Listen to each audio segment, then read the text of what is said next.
जितना खर्चा करेबू हम उतना खर्चा करब ओकरा खातिर हम भागल ना हई आ यदि हमरा के छोड़ के गइलू तो बुझ लीह हम संतोष पागल नहीं। बन बुझे ज्यादा तू चिराई उड़न बाज हो तो बुझ ली हम हई रंगा बाज हो बुझ ली हम हई रंगा बाज हो। तू जानत हुआ कि हम ग्रेड ए पढ़ नहीं।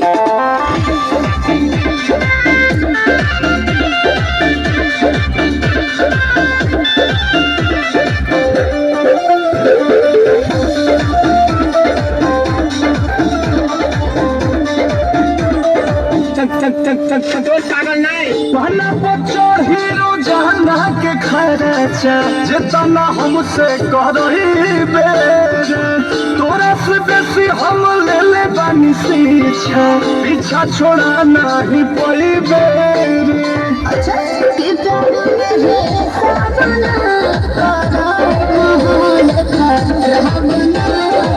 अरे करे जा जितना तोहरा से रात में बात कइले बनी न उतना केहू औरी खाती जागल ना है लेकिन यदि तू हमार दिल तुरलू तो बुझ लीह हम संतोष पागल नहीं। बना बुझे ज्यादा तू चिराई उड़न बाज हो तो बुझ ली हम हई रंगा बाज हो बुझ ली हम हई रंगा बाज हो। मारम ना एक फट की एको भाषा ना बोलबे कोन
जरिया हो साथी के सूता जरिया हो सब बुझा देना आओ